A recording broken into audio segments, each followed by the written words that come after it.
Before the story unfolds, tell me, where in the world are you listening from, and what time is it there? Is the sun just rising over Nairobi, or has midnight taken hold in New York? Perhaps it's afternoon in Canada, or evening in France. Wherever you are, don't stay silent. Leave your mark below. Now, let the story begin.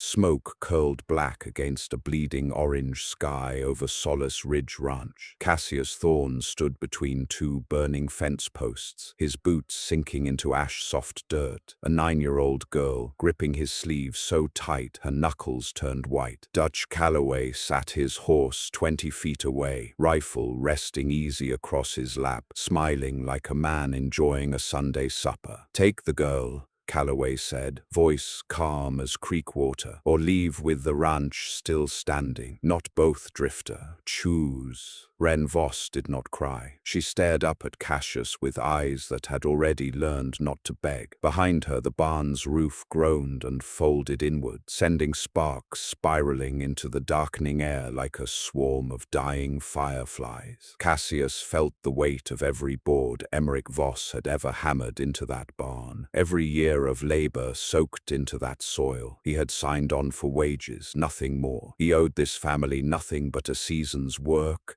and a bunk in the loft. Still, his hand found Wren's shoulder. "Ranch can be rebuilt," Cassius said, low enough that only Wren heard it. Calloway's men fanned out along the tree line, torches low, waiting on a word. One of them, a lean rider named Pruitt, spat into the dirt and laughed. "He's thinking it over, boss. Ain't that something?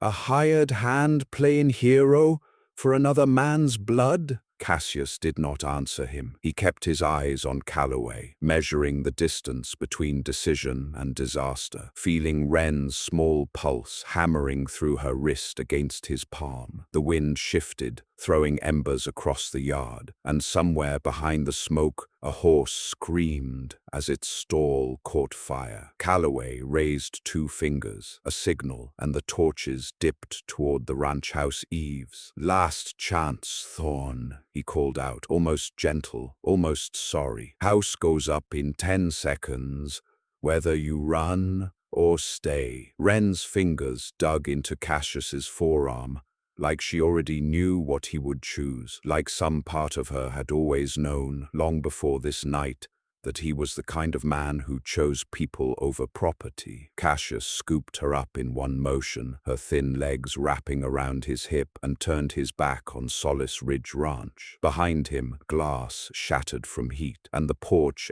Voss had built with his own 2 hands collapsed into flame. Calloway did not chase them. He simply watched, rifle still resting, as the drifter carried the girl into the tree line and vanished into darkness thick with smoke and grief. "Well now," Calloway murmured to Pruitt, eyes narrowing at the retreating shapes. "Wasn't that an interesting thing to see?" Behind them, the ranch burned to its bones, and somewhere in that firelight, a promise was made that neither Cassius nor Wren would ever be able to take back. Solace Ridge Ranch sat low against the Texas panhandle, like something carved from red clay and stubbornness, its fence lines stretching toward a horizon the color of rust.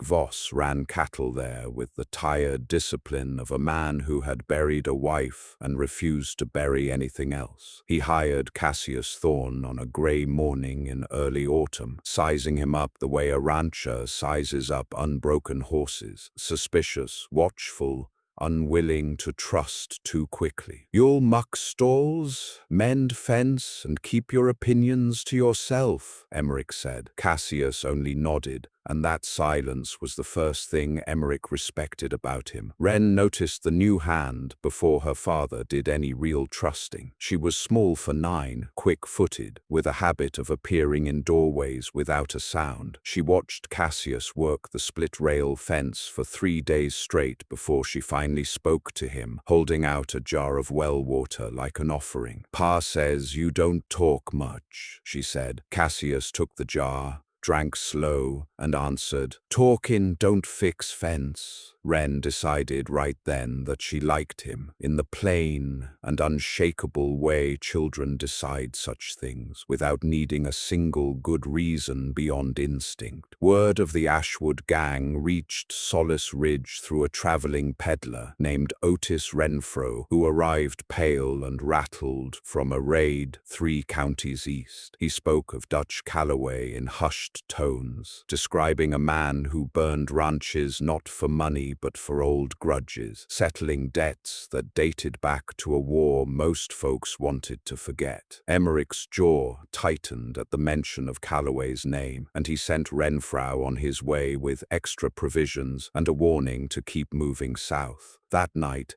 Emmerich sat alone on the porch long after Wren had gone to bed, his rifle resting across his knees. Cassius found him there near midnight, unable to sleep himself, haunted by dreams he never spoke of. "You know that name," Cassius said, not a question. Emmerich was quiet a long moment, staring at stars scattered like spilled salt across the black sky. "Knew him before the war changed him," Emmerich finally admitted. "We rode together once, different men then." He did not elaborate further, and Cassius did not push, though something cold settled in his chest, a feeling that history had a way of riding back into a man's life uninvited, wearing a different face but the same old hunger. By the 3rd week, Wren had taken to following Cassius on his rounds, asking questions about everywhere he'd been before Solace Ridge, towns with names like dust and gunpowder, rivers he'd crossed,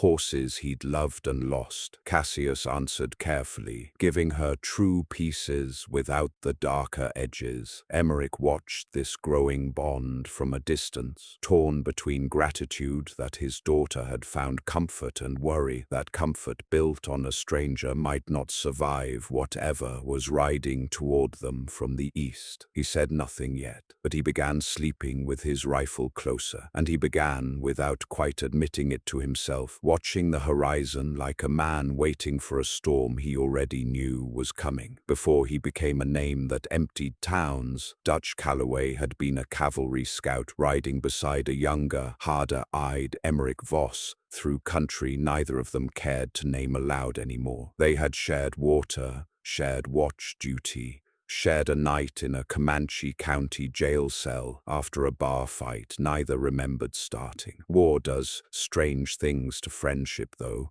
It can forge it or shatter it, and for Calloway and Voss, it did both. In the final months of fighting, Calloway had been captured, and it was Emmerich who chose retreat over rescue, saving 40 men by abandoning one. Calloway survived captivity, though something in him did not. He emerged from that ordeal reshaped, a man who had learned that loyalty was a currency easily spent by other people and rarely repaid. For years he drifted through outlaw circles, building a reputation as ruthless and unpredictable, but always quietly asking after one name, Emmerich Voss, where he'd settled, what he'd built, whether he had anything left worth losing. When word finally reached him that Voss had a ranch, a daughter, a life rebuilt from the wreckage of war, Calloway felt something click into place like a rifle bolt sliding home. "He left me to rot," Calloway told Pruitt one evening around a low fire, voice flat as a closed door. "Man builds himself a whole world after that. Cattle. A little girl who calls him Pa. Seems awful unfair, don't it, that some men get to walk away clean?" Pruitt, who had ridden with Calloway 3 years and learned not to argue, only nodded and fed another branch into the flames. Calloway did not want money from Emmerich Voss. He wanted him to understand, in the most personal way possible, what it felt like to lose something irreplaceable. The plan formed slowly, deliberately, over weeks of careful watching from a distance. Men posted on ridgelines with spyglasses, noting the rancher's routines, his daughter's habits, the new drifter who'd taken up work in the barn. Calloway did not want a quick raid, a simple robbery. He wanted a moment, a choice, something that would haunt Emmerich Voss the way abandonment had haunted him for 15 long years. When Pruitt suggested simply killing Voss outright, Calloway shook his head slowly. "Too clean," he said. "I want him alive. I want him to carry it." By the time autumn's first frost silvered the grass around Solace Ridge, Calloway's gang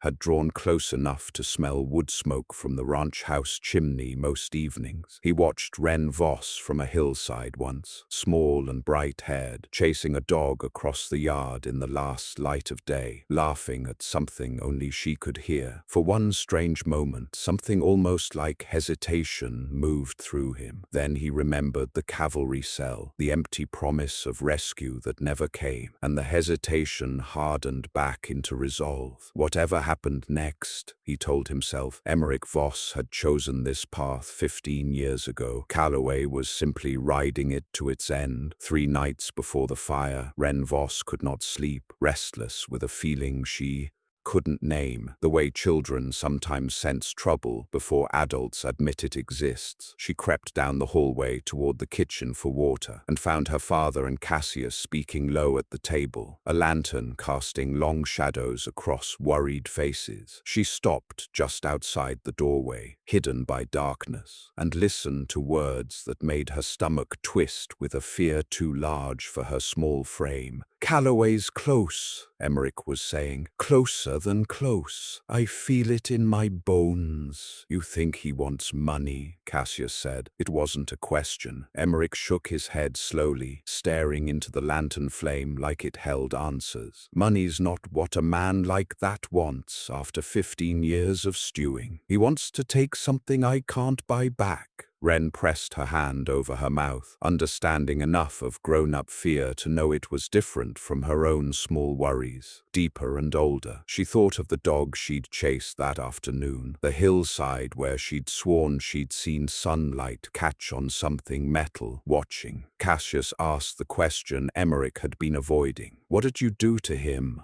A long silence stretched across the kitchen, broken only by the lantern's soft hiss. Emmerich finally spoke, voice rough with old shame. "Left him behind. Wartime. 40 men's lives against one. I made the choice a commander's supposed to make, and it was the right choice, and it's haunted me every day since." Wren, listening from the shadows, felt something shift inside her chest, a new understanding that her father was not simply strong and unshakable, but a man carrying an old wound that had finally come looking for him. "If he comes," Emmerich continued, "he won't come for me alone. He'll come for what matters most to me, because that's the only currency that'll ever satisfy a debt like this." Cassius's jaw tightened, and though Wren couldn't see his face from the hallway, she heard something new enter his voice, steady and certain. "Then we protect what matters." Emmerich looked at him a long moment, measuring the hired hand he'd known only weeks, wondering if trust built so quickly could hold under real pressure, or if it would crumble like everything else eventually did. Wren slipped back to her room before either man noticed her, but sleep did not come easily that night. She lay awake, staring at the ceiling, replaying her father's words, turning over the strange metallic glint she'd seen on the hillside that afternoon, wondering if she should have said something sooner. In the morning, she found Cassius by the fence line and told him what she'd seen. Sunlight on metal, a shape that might have been a spyglass, might have been nothing at all. Cassius listened carefully, then knelt to her eye level. "You did right telling me," he said. "Whatever comes,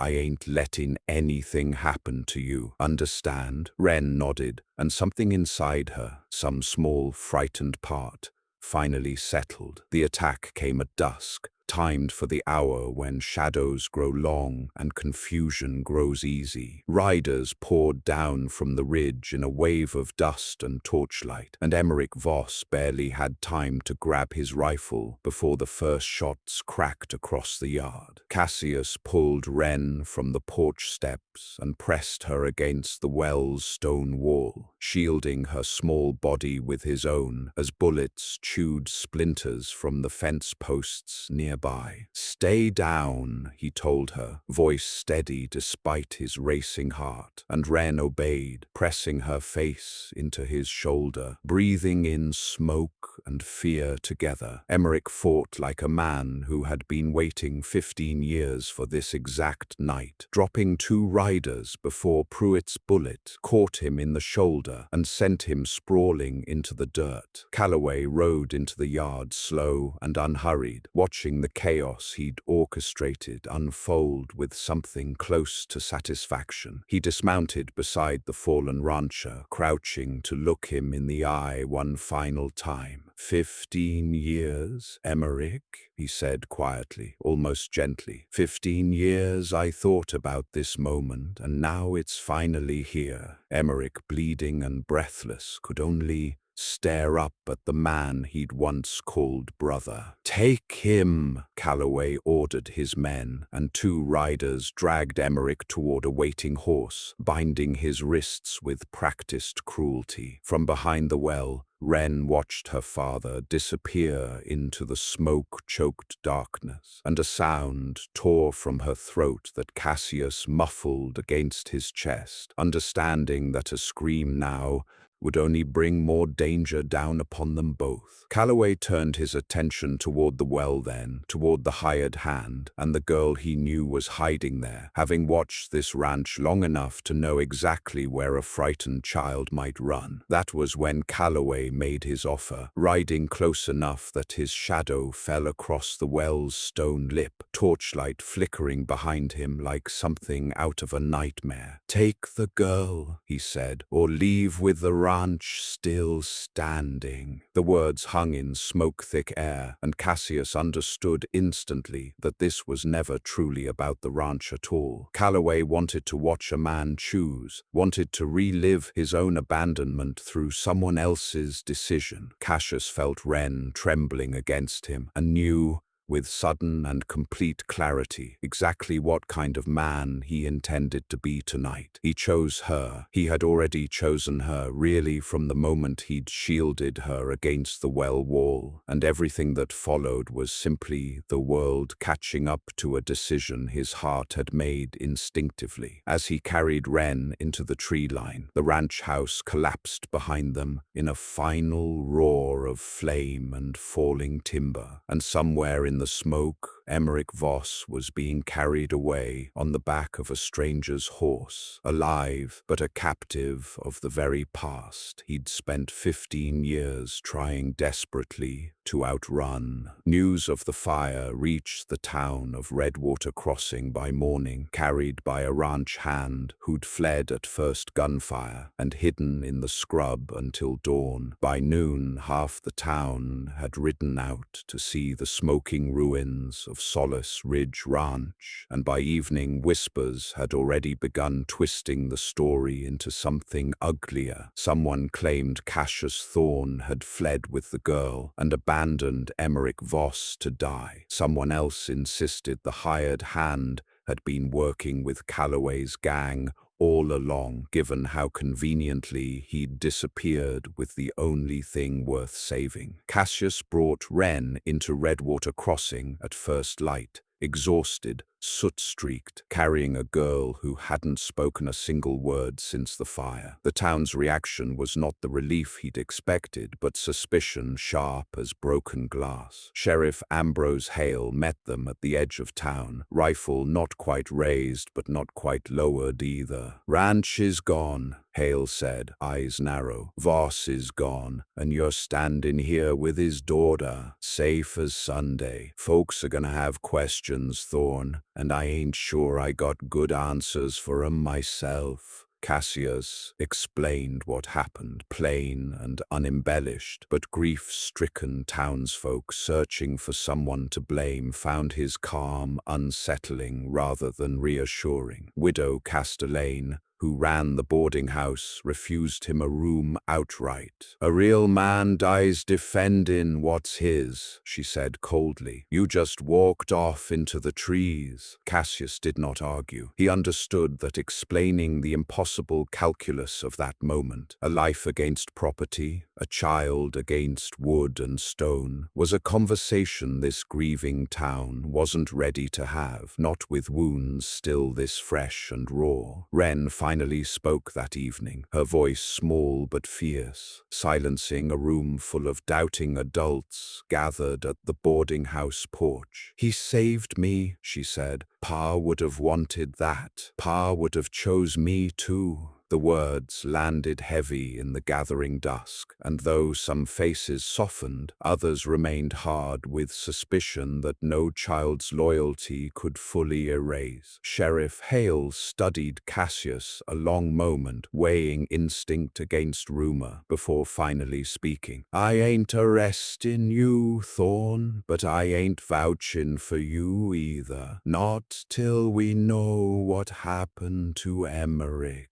That night, Cassius sat outside the boarding house on a borrowed bedroll, unable to sleep, replaying Calloway's words over and over. "Take the girl, or leave with the ranch still standing." It had never been a fair choice, he realized now, staring up at cold, unfamiliar stars. It had been a trap designed to make him complicit in someone else's revenge. Whatever came next, whatever the town believed or didn't believe, he understood one unshakable truth. Emmerich Voss was still alive somewhere in Calloway's hands, and Cassius Thorne, whether the town trusted him or not, was the only man left who might bring him home. Emmerich Voss woke bound to a post inside an abandoned line shack 12 miles from what remained of his ranch, his shoulder throbbing where Pruitt's bullet had torn through muscle and bone. Calloway sat across from him on an overturned crate,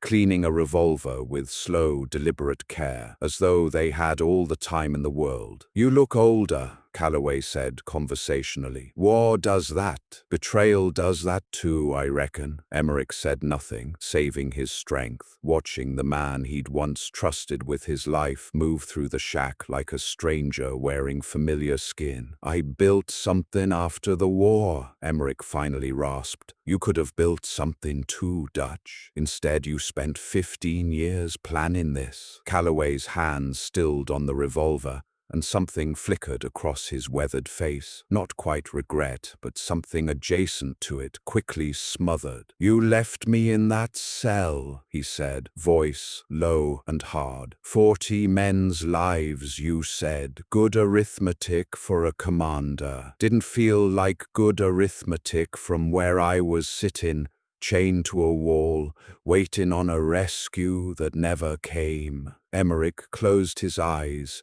the old guilt as sharp as the day it was born. "I'm sorry," Emmerich said, and he meant it completely. 15 years of buried apology finally surfacing. Calloway laughed, short and bitter, shaking his head slowly. "Sorry, don't rebuild what broke, Emmerich. Sorry's just a word men say so they can sleep easier." He set the revolver down and leaned forward, elbows on his knees, studying his old friend's face for something. Remorse, fear, maybe just recognition of how far they'd both traveled from the young soldiers they'd once been. "I ain't gonna kill you quick," Calloway said finally. "That'd be a mercy, and I already used up my mercy on you once." Outside the shack, Pruitt kept watch, occasionally glancing toward the tree line with the nervous habit of a man who suspected they were being followed, though he said nothing to Calloway about it. He'd noticed hoof prints 2 miles back that didn't match their own party's trail, fresh and purposeful, moving in the same direction. He decided to keep the observation to himself a while longer, unwilling to interrupt whatever strange reunion was unfolding inside those weathered walls, though instinct told him trouble was drawing closer with every passing hour.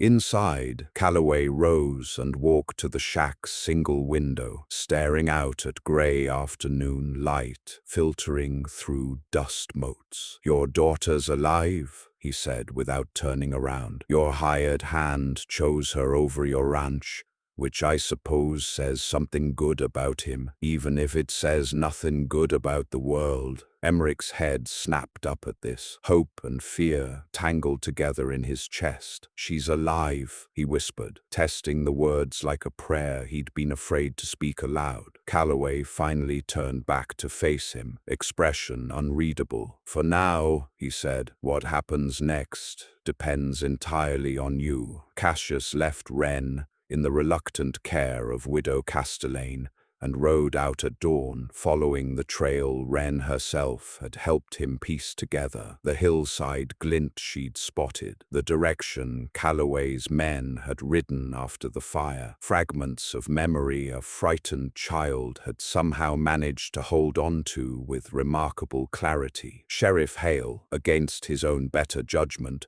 rode alongside him, unwilling to let a lone drifter handle Calloway's gang without backup, whatever suspicions still lingered about the man's loyalties. They found the first sign near a dry creek bed, a torn scrap of cloth caught on mesquite thorns, the same faded blue as Emmerich's Sunday shirt. Cassius examined it in silence, jaw tight, before urging his horse onward with renewed urgency. Hale watched him work, noting the careful, methodical way Cassius read the land, broken branches, disturbed soil, the particular pattern of hoof prints belonging to 5 distinct horses. "You've done this kind of tracking before," Hale observed. Cassius didn't look up. "More than once," he said simply, offering nothing further, though something in his weathered eyes suggested old sorrows connected to old skills. By midday, they'd narrowed their search to a network of line shacks scattered across abandoned grazing land, remnants of ranches that had failed or been driven out years before. Hale suggested splitting up to cover more ground, but Cassius refused, unwilling to risk the sheriff facing Calloway's gang alone. "5 against 2 ain't good odds regardless," Cassius said. "5 against 1 is worse." They pressed on together, moving carefully through scrub brush and broken fence lines, senses sharpened by the growing certainty that they were closing in on something dangerous. Back in Redwater Crossing, Wren sat on the boarding house porch, refusing to go inside despite Widow Castellane's insistence, her eyes fixed on the horizon where Cassius had disappeared that morning. She'd overheard enough grown-up conversation to understand her father might still be alive, and that understanding had transformed her grief into something sharper and more determined. "He'll bring Pa home," she told the widow with quiet certainty. "He chose me at the ranch. He won't leave Pa behind now." The widow, moved despite her earlier coldness, said nothing, only sat down beside the girl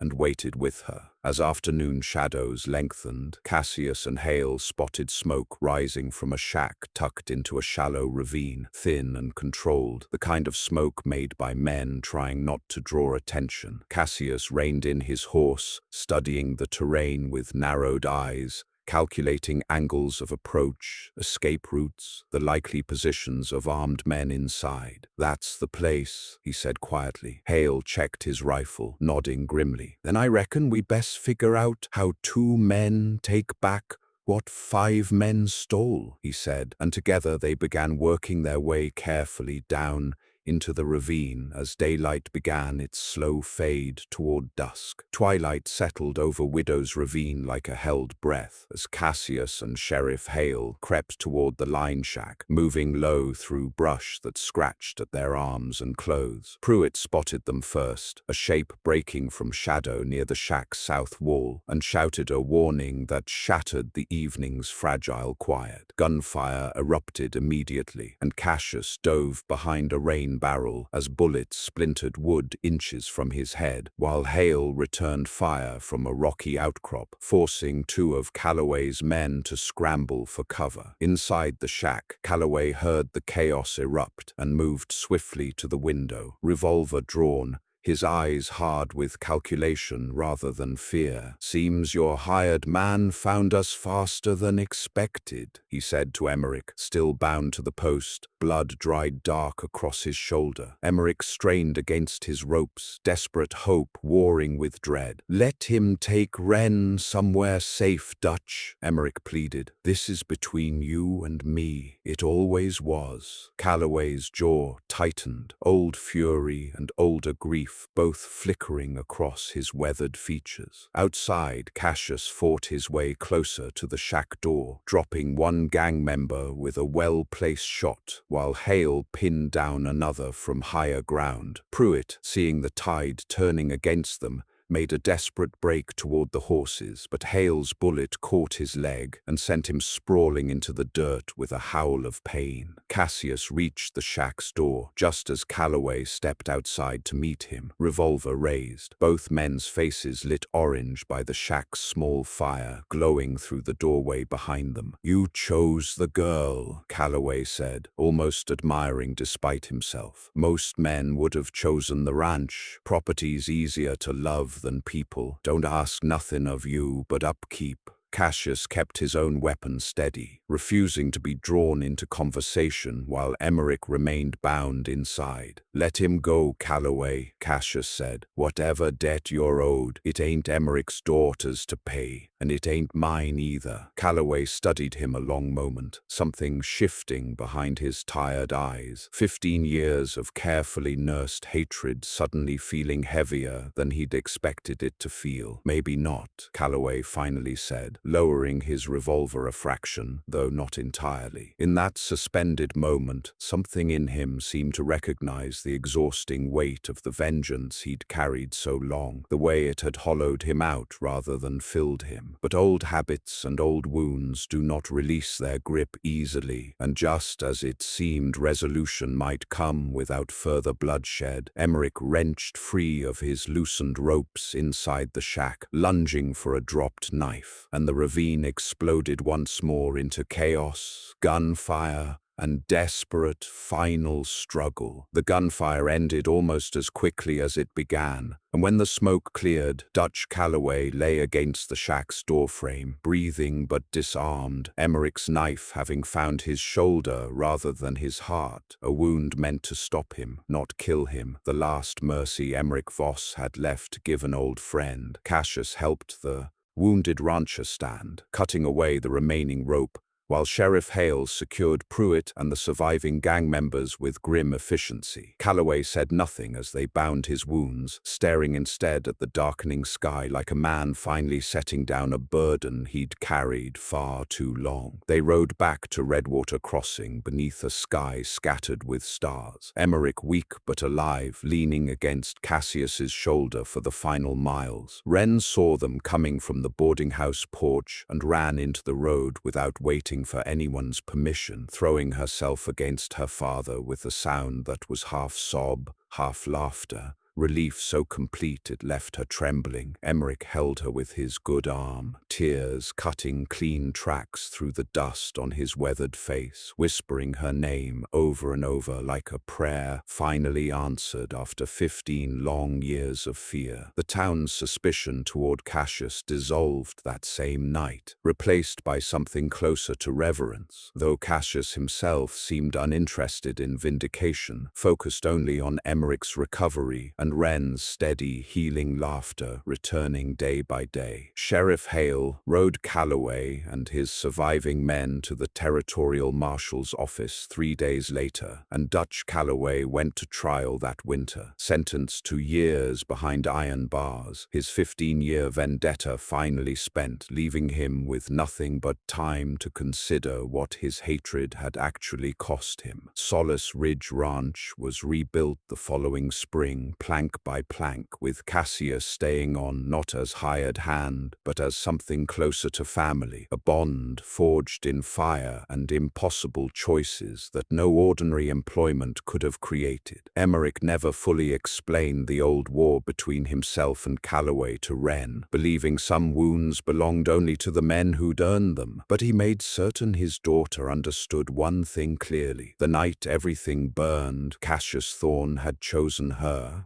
without hesitation, without calculation, simply because some choices are not really choices at all. Years later, grown into a woman with her father's steady eyes and her own hard-won strength, Wren Voss would tell the story to her own children on quiet evenings, describing a night when the sky turned orange and a stranger chose a frightened girl over everything else in the world. She never forgot the weight of Cassius's arms carrying her into darkness, never forgot the sound of the ranch collapsing behind them, and never forgot the lesson carved into her that night beside the well, that the measure of a person isn't found in what they own, but in who they choose to save when the fire finally comes. And on the ridge where Solace Ridge Ranch still stands today, rebuilt from ash into something even stronger, that lesson remains, written into every board and fence post for anyone who cares to remember it. The end.